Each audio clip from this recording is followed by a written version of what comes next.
Sukesh, Sameer, and Ajit. What we have over here are three people who are used to, or I wouldn't say used to, whose core strength lies in creating content, each of which kind of operate in their own length, so to speak.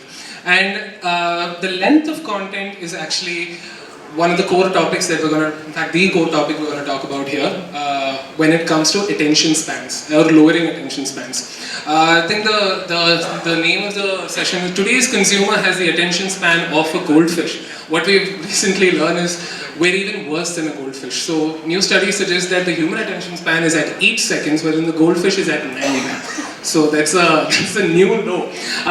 But let me kind of start off by actually trying to see if this threat is even as real as we think.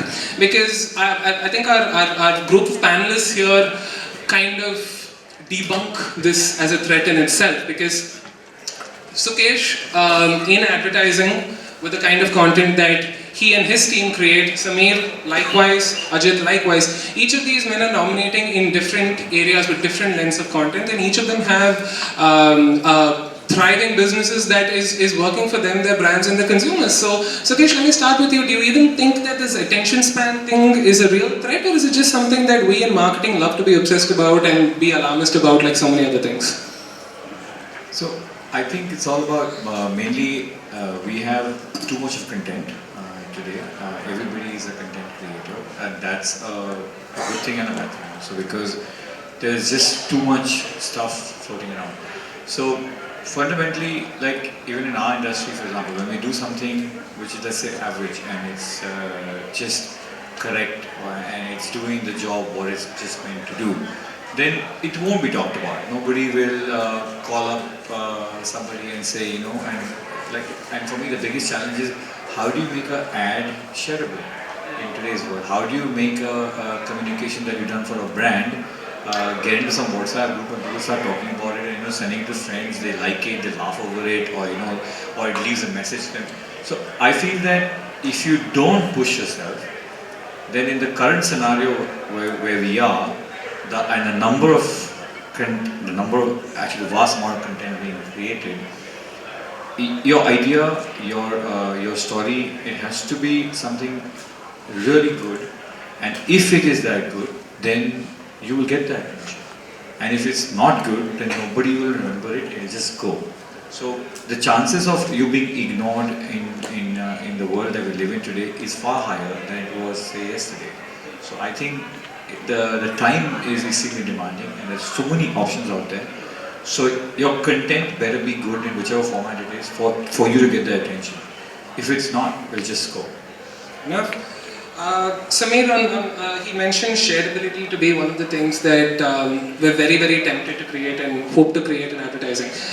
In fact, in the space of content itself, right, and not just branded content, but that's something which you've been able to do and your team has been able to do really well, which is creating content which is organically very shareable and organically travels when it comes from a content page, so to speak. So how has your experience of the attention economy been different?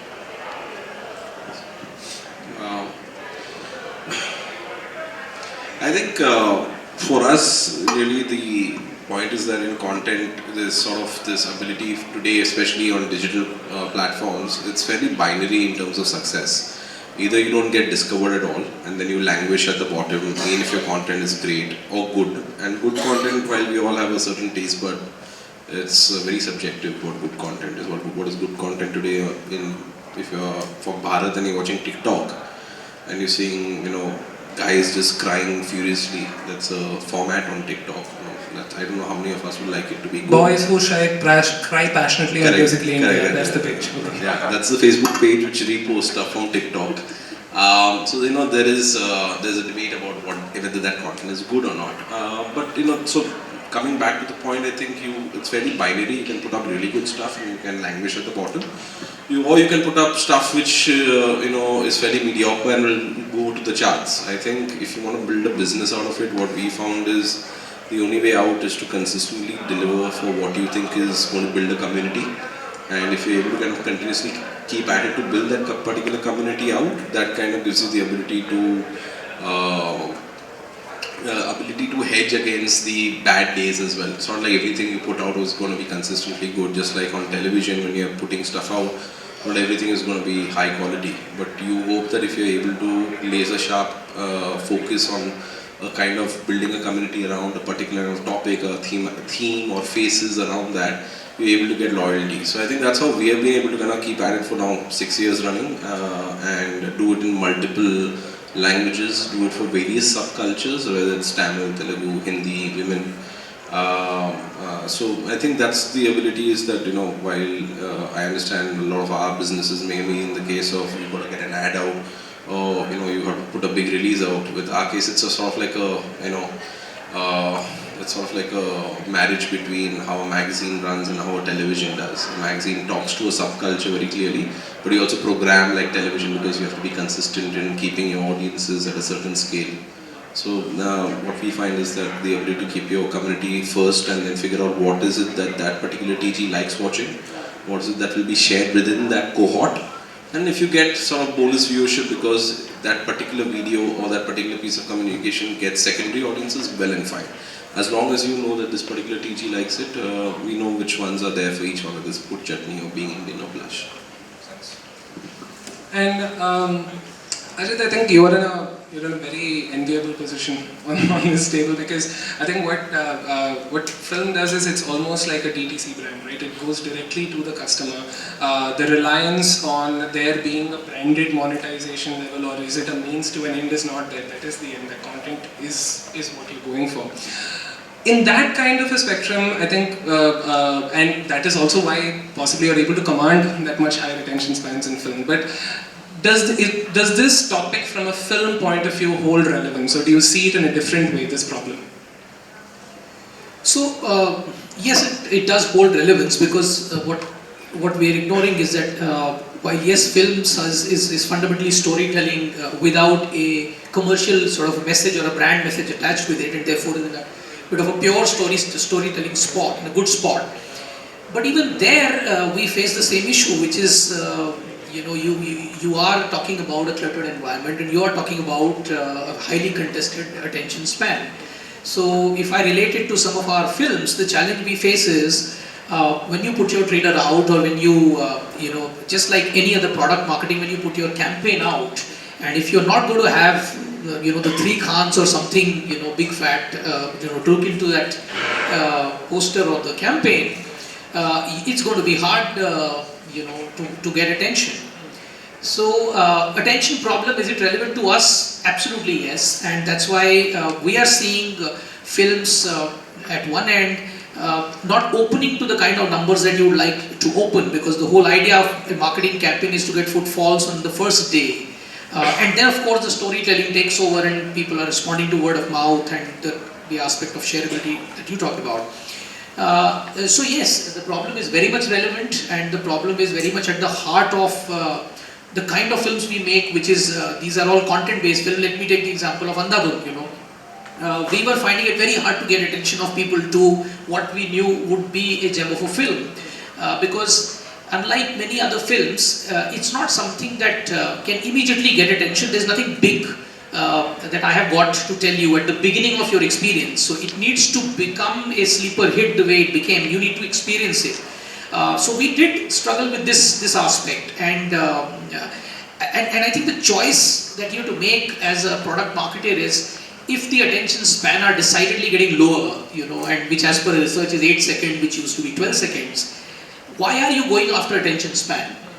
Which is the approach we took in Andhare. We said we are not going to open big, but once the film is going to get out there, it is going to make a splash, and we will therefore go with a sleeper approach. So Goldfish has another thing, other than the attention span, it has what is called a memory span, and that memory span is actually 5 months. So our approach is, attention span of humans are less than goldfish. Don't worry about the attention span. Go and contest for the memory span, because even a goldfish will remember you for 5 months if you're good enough.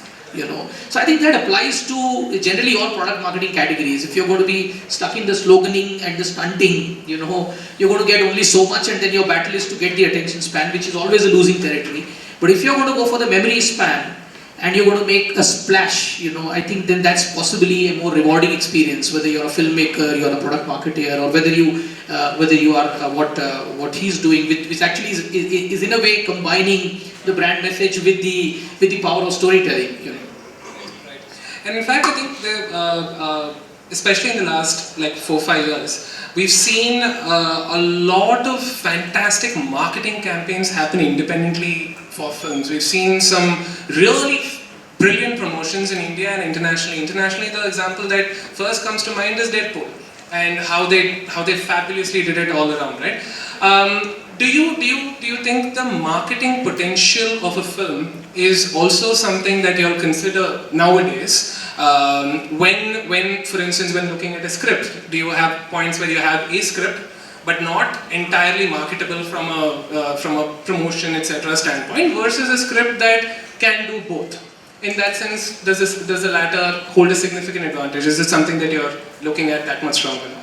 Absolutely, we do. And as I told you, Andhadhun was one film where we said if we have to be true to the DNA of what the film is, it's going to take a longer route, a sleeper route to marketing.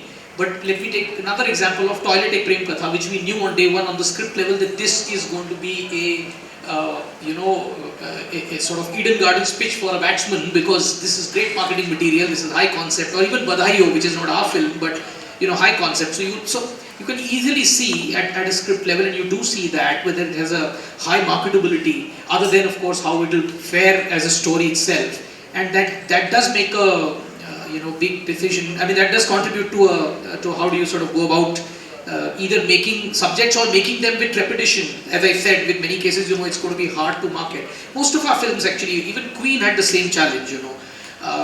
We knew that it won't be something which will open or will command a lot of attention. We are talking attention, at the beginning, but then it will become a cultural phenomenon. It will become a cultural memory, and so on and so forth. Queen, actually, that's a good point, because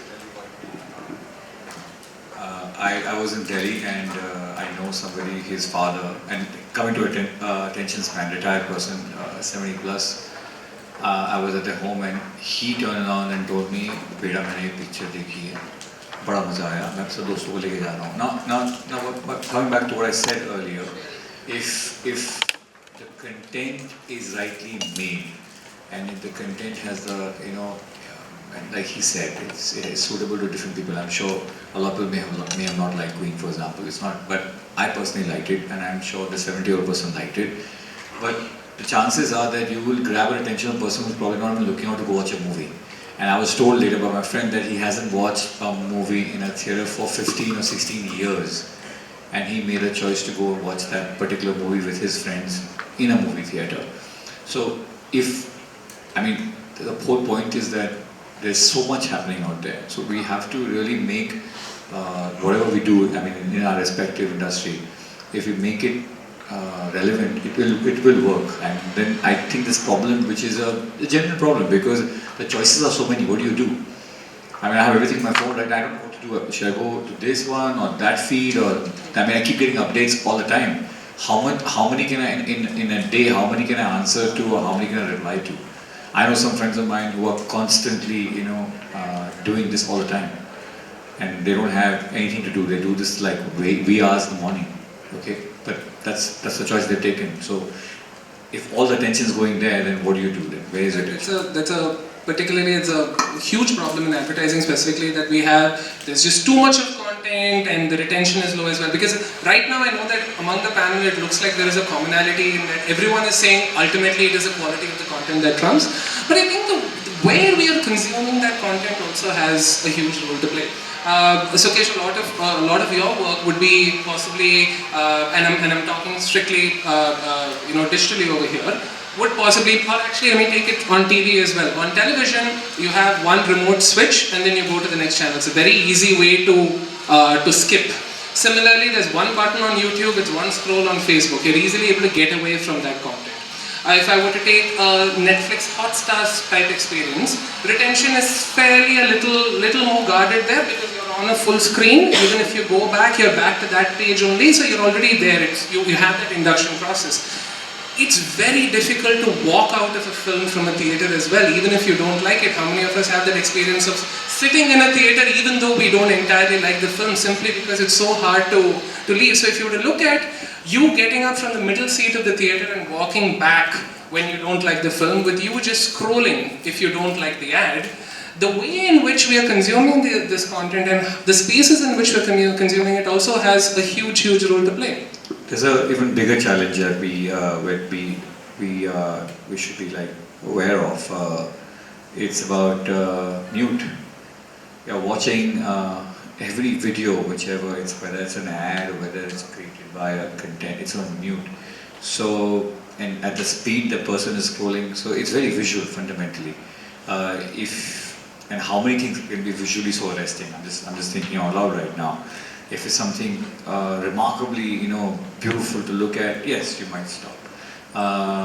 But everything is not visual. So we are actually, according to me, we are going back into the world of great writing, because you're subtitling things so beautifully that you have to get the person's attention in exactly 6 words that are literally written across the screen. And then the person wants to, okay, I want to unmute it and then probably see it more. So in a way, it's a beautiful marriage of good old copywriting, I would call it, like, back in the days when you would do a fantastic full page ad, which is dead, and I don't think anybody does that anymore. Well, it's moved to some other medium right now. Every post to me is a very beautiful written headline. Every post by a brand or by a person also who writes it, because each one is so well crafted. To me, it's a very beautiful written headline, which was done in the good old days of the print ad. A video content today carries, it's so important that how you subtitle it, or how you caption it, or how you, get person, because if you don't get the person over there, the person won't see it. So it's funny in a way, because you're using some old skills which kind of are not relevant in today's time, but they're being used somewhere else in a different medium.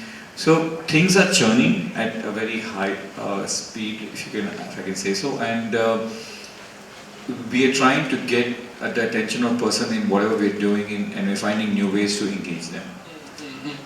It's interesting. It's even if I were to take that same logic into film, what we have is, let's say you have films that are right now releasing in theaters, and you have films that are directly releasing on a Netflix and a Hotstar, right?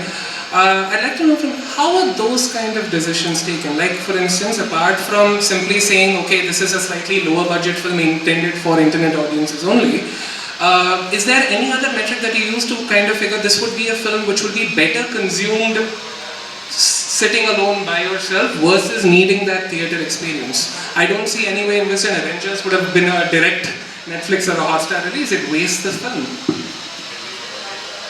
Yeah, so I'm saying there are 2 dimensions to it. I think one is the obvious economic model, where whether you will be able to sort of realize all the revenues if you leave out one massive channel out. That's an obvious one. But I think to your point, if you look at the choice and the way you think about this, it's pretty straightforward. I think all said and done, theatre still is a sort of mainstream, homogeneous sort of an audience. So when we say that it's a multiplex audience, it is still, a large mass that you're targeting, which is not the case when you're going digital, of course, because you can, target very small and sort of special niches of audience. And that's why I think you will see also that reflected in the kind of films that you see which are going digital, that they typically will have little mainstream appeal, but they may have very strong niche appeal, and I think that really sort of drives that choice, I mean, we made a film called Margarita with a Straw. It was a little ahead of its time, and it was a little pointless to release it in theatre, because, that kind of a film with those sensibilities, it's like using a bazooka, to launch something which is actually pretty small. However, if that film has a certain something unique to offer to a niche audience, of course digital becomes a great medium for that film to go out, and then that becomes a word of mouth. So I think it really boils down to what is the scale of storytelling, whether it's mass or niche, and that really determines this decision. There's another habit, and especially true amongst millennial audiences, those below 35, which it's dominating all of content, right? Which is skimming. That people are not reading as much as they are skimming. I don't know how well that translates into audiovisual, But once again, on any video platform right now, you have in one click, you can move the video by 10 seconds. And Sukesh, what you mentioned earlier, if we are living in a mute plus text-based information world, how does, Samir, I want to hear from you on this, because there's the kind of content you create kind of meanders both those worlds, right? And if you upload a 15-minute video of something versus how do you think that we can make ourselves, first, do you think skimming is something we need to be cautious about as an industry? Do you think we need to adapt to it in the kind of content that we are creating? Do you see a problem at all there? I don't think any writer when he writes assumes that you're going to see it staccato. But to be honest, I think each platform is different. The fact is that social media is very transient in the way it looks at users, the way it rewards users.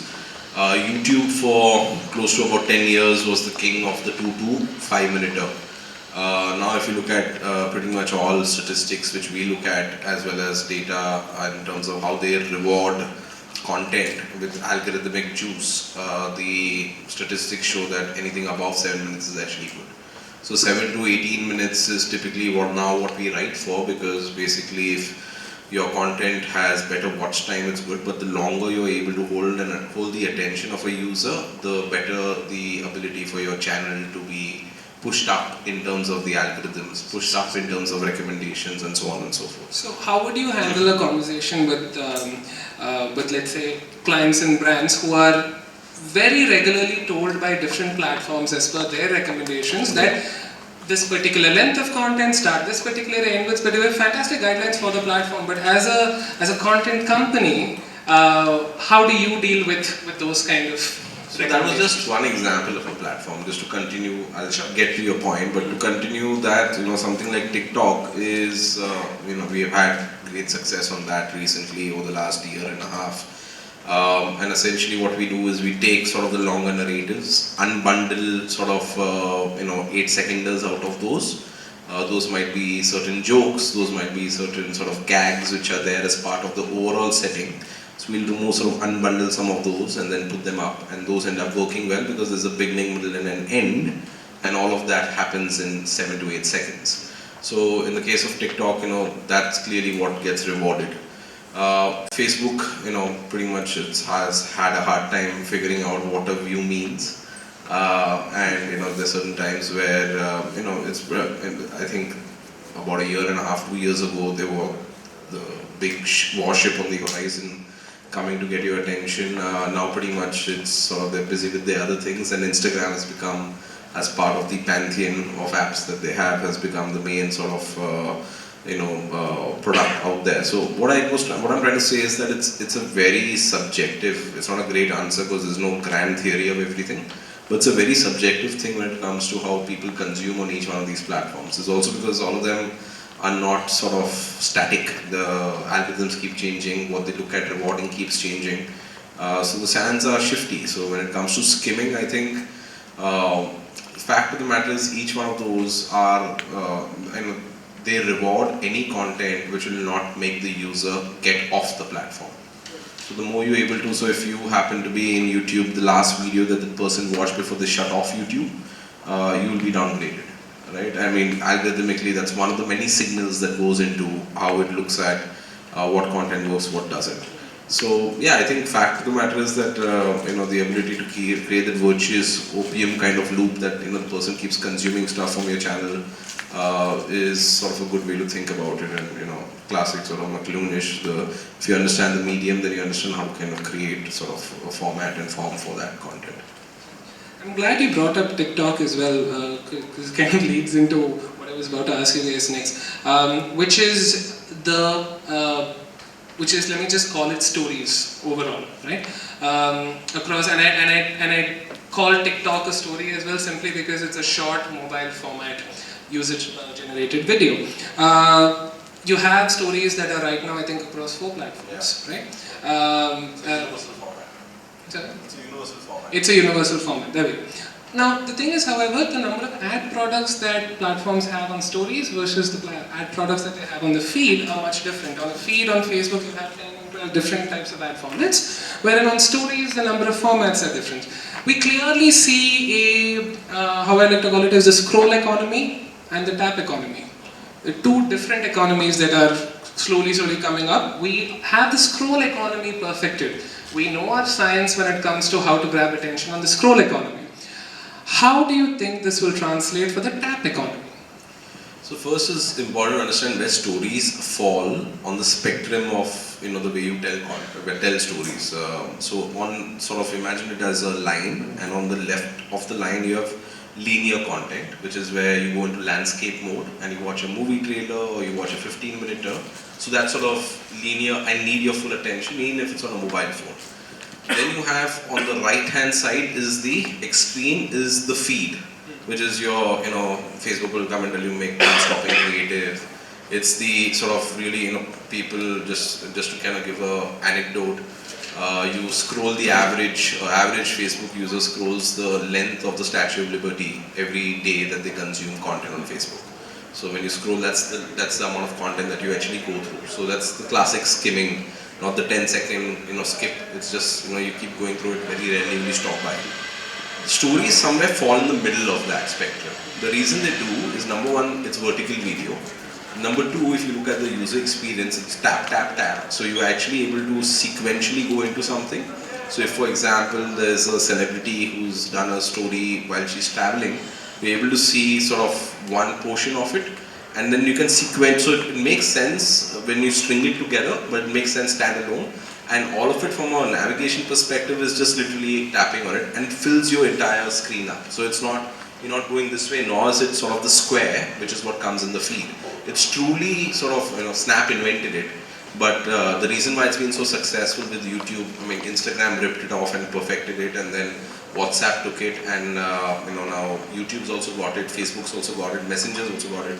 And the reason why I think it's become sort of like this thread across all social media when it's on mobile is because of this uniqueness of it to straddle both sides, where it's able to give you that ability to stay with you like the linear piece, because it allows you to thread multiple stories together, but it gives you the ability to also skim through like the newsfeed does. So it's sort of a child of both of these, and it's bang in the center of that. I think WhatsApp is going to be the first, along with Instagram, to introduce monetization around it. Most of it will be intersighted in the sense that one after the other. And you're already seeing, I think still the innovator on stories is Snap. If you look at the way they monetize it, you pretty much will get a sense of, how ads are going to be built for it. The Snap almost is like they are the developers of the whole thing. They need to put it out there, put the benchmark out there, and then. Recently there was some really cool stuff. Like if you look at Snap's use of filters, the new filter that they've launched allows you to change your gender, and it got a lot of people actually using it to transform themselves via filter into a story where they could actually play a transvestite, or they could play a female, or a female could play a male. And I think that's actually been an incredible social experiment where people literally using the latest in augmented reality and computer vision actually able to play act how being a drag queen without actually losing any part of that. So I think some of these things are quite culturally on the edge and are being brought to the fore by formats like these. Right. Makes sense. Sukesh, I have one for you.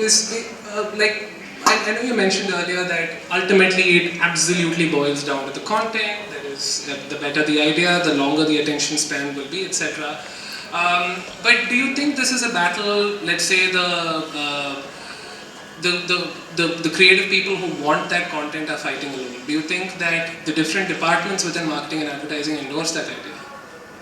Or do you think you face way more pushback every time you bring that up? Okay, so fundamentally, the job that I do is not pure art. So it's in that scenario, there's someone's money which is riding, and I think what we try to do most of the times is that if you want to make somebody laugh, then you must make somebody laugh, and you can't not if it's a joke, then it's a joke. And the biggest challenge that we have as advertising is that we are telling a brand message in it very, very clearly outlined. There's no, you are not associating, you are not like, kind of coming at the end. And now more the reason, especially when you go to digital medium, for example, there's no twist in the tail that who was this creator who was advertising, because the person's logo is right up there. So there's no need to even like hide the delay in the trick. So the challenge, I mean the problem that I see, or it's all about. It's not just about in my industry. It's extremely clear that honestly, if you're giving a sales information, or you're giving someone or taking somebody's time who wants to do something else, you better get their attention, and you get their attention right up front by doing something which is by either cracking a joke, or you tell something which is emotional, or you tell something which is like he wants to hear about, or a real story, whatever it is. Because I'm taking somebody's time, and today time, like I said, is extremely. I personally don't have time to do things which I want to do. So I can understand the people that I'm creating for. They definitely don't have time.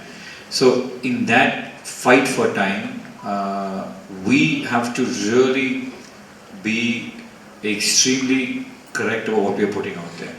And if we get that right, then we've seen great success. People still talk about stuff which has been done, and they bring it up as an ad. And honestly, if people talk about an ad, that's a great thing I think we have done, because it's good to that you've gone out from a selling space to a kind of a engagement space where people remembered, people thought about something, and like, so I mean, in his world it's very easy because it's telling a movie and it's a story, which is, if the story is great, everyone, people talk about movies even today, like Sholay. I was just hearing the last panel talking about Sholay even now, and people probably talk about Sholay even 20 years down the line. I mean, probably have not seen it. But to imagine for having a conversation on an advertisement made five years down the line, 6 years, tough it is, right? So, for content like his, I think people take out time to go watch a movie. People find that time to watch a movie. In my industry, I don't think people are taking out time to watch an ad. I am getting into their space, and I'm trying to make them watch something which probably they want to watch. If I can make them watch, so it's good. You mentioned that people will not take out time to watch an ad. Absolutely agree. But that's becoming harder and harder for people to do with films as well. With the whole idea of entertainment at home, and so much of planning and going to a theatre and watching a film has also become a little more cumbersome than it used to be, right? And I think one of the things that the film industry does well is they plant the hooks fantastically. Trailers, for instance, if I remember, I think about a decade back, the audio launch of the film used to be the big thing that you noticed before the film. Still is in Telugu industry. There we go. But now I think that's kind of shifted to motion poster. It's not just a regular poster, it's a motion poster. After the motion poster comes a teaser trailer, real trailer, extended trailer. So that family has been created around it. How do you, like, I'm sure there's and if I'm not mistaken, I read somewhere that there are different vendors just to do this. There are different partners just to create trailers for the film, right? Could you tell us a little about how that industry is? Yes, and as he mentioned, people are taking out time to watch it in theatre. I mean, believe you me, that's actually the hardest thing to do, because what we say is, you guys who make ads, you land up in front of people without people having to bat an eyelid, or before they bat an eyelid. People, if a TV show or a series, you're out there on their screen. I think films is the only thing which has remained an event where you have to convince the guy to abandon whatever else he is doing, go out, park his car, buy those expensive popcorns, and then witness the film, and even then witness some of your ads before he witnesses the film. So it's actually a pole vault that you have to perform, and which is why there is a entourage of the marketing campaign that you talked about. And again, I think to me, the narrative is not really in the individual pieces, because this template can be replicated. Everybody can do a motion poster and a trailer and a teaser and a trailer too.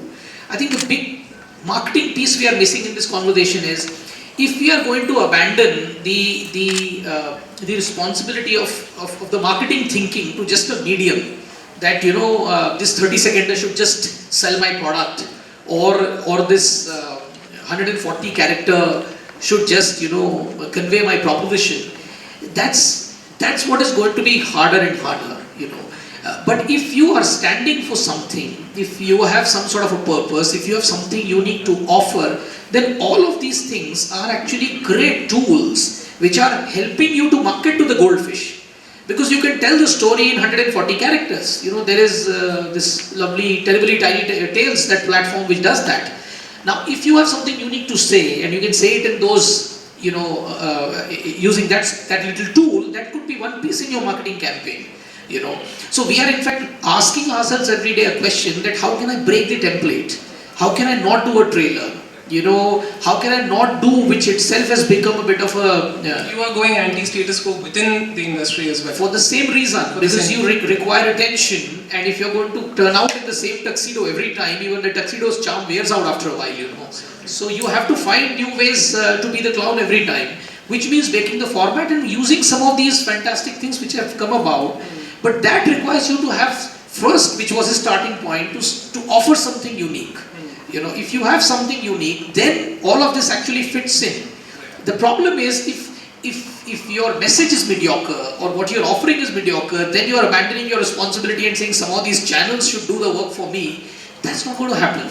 I just want to add something to. I think, and I strongly believe in this, and which is the point that as a creator, and I am a creator, I feel that I must have an original way of looking at a problem. I must have a point of view, which may, like he said, some people may like it, some people may not like it. I don't think I can ever be universally liked, fundamentally. But as a creator, I can't be a copycat. I can't follow or adapt things as per. I get to hear a lot, for example, you know, like a lot of presentations are made, especially when I go to clients' office. 2 seconds, the brand logo must appear. If this is not happening, then this is dead. My point is, if truly all those, you know, tricks in the trade is going to make something work, I don't think so. I don't think that's going to get the attention, because those are statistics and they are right in their own space, because they give you guiding, you know, they give you guides like what we should do. Like, for example, do people watch it on mute? Yes, they do. Now that's a behavior that must be like, you know, you must keep that in mind when you're working on it. But I strongly believe that the tools are not going to make it happen. Neither did they when we went from, say, press to TV. People really pushed the limit. I'm speaking for my chairman, for example, Piyush, what he managed to do as a creator in his time. He created probably because he just went against everything and he did what he wanted to do. And some people liked it and some people did not. But the point is, it just made a point. And people started discussing, you know, ye wala ad dekha kya at dining table. Which is what the point. I'm saying, if you want attention on somebody, then you have to be original. You have to at least have a point of view of your own. Whatever it is, and your point of view is something that they may resonate with or they may not resonate with. I feel a lot of people try to just copy, ye aisa chal raha hai, isi ki tarah ka bana dete hain. Now that is a wrong path to take, because then that's not going to work. Makes sense? Makes sense? Super. In fact, I think when I'm going to come back to a point that you started with, where you said that there is absolutely too much content, etc. And one thing users do when this happens is there's this, they take a digital detox. They just go off the system, right? Do you think? I'm so sorry. Do you think with that kind of with the trend happening overall? And this is a question open to everybody. Do we think that brands particularly, and I'm not talking about content, just one thing that brands need to know in one line to stop making this entire concept of how will I grab the user's attention be the first thing on their mind? Go for it. One line. Don't sell, just connect somebody. Just connect somebody. Yeah, don't sell. I don't think this time is not to sell. If you connect with somebody, I think brand will have a far longer, you know, shelf life in the mind of a person. Makes sense? Samir? I think, yeah, I mean, I would second what Sukesh said, but you know, you live in a world where pretty much every emotion is, you know, being used to sell to you. So if you're able to kind of be able to give a human promise or something and be able to connect on that level, I think that there's a reason why today I think brands are told to stand for something. There's a reason why Coke and Pepsi are reducing the amount of sugar in their drinks, and everybody is talking about saving the world from climate crisis, or or Nike is standing up for human rights. And I think the reason, it's a larger cultural movement where where the currently the currency of truth in the world is very, it's probably it's as weak as it's ever been, because the printed word used to be looked at as truth because access to printing facilities. The loudest word is. Yeah, access to printing facilities were limited. Content is king, but distribution is king kong. I mean, that's the truth. So if you didn't have the ability to print and to distribute, and hence, it was looked at as, that was the word. Now, when everybody has the tools to author and to create, suddenly, if you want to search in Google for whatever you want to search, you are right. So you'll find enough information which supports your thesis. So I think in that world, there are certain fundamental primitive truths that people want to connect, people want to feel loved, people want to, feel hate. So I think brands are trying to aspire for higher ideals, more so now than ever before. More so now than Apple was in 1984 when it did that. And I think that's largely come from a movement where if you can't trust anyone, you probably can trust your own moral compass. And moral compasses are not unique just to human beings. In rats and lower species, Trust your moral compass. That's what you'd say. I think that's probably what brands looking to communicate and break the clutter in that manner would want to put out there. Fantastic. Ajit? I think I said that at the beginning itself, which is that the chase or the focus on attention span is futile. Instead, focus on the memory span. Create memories and then. That's a good one. That's a good one. To me is a sort of better battle to fight rather than keep fighting the attention battle. You're not winning that battle. Makes sense.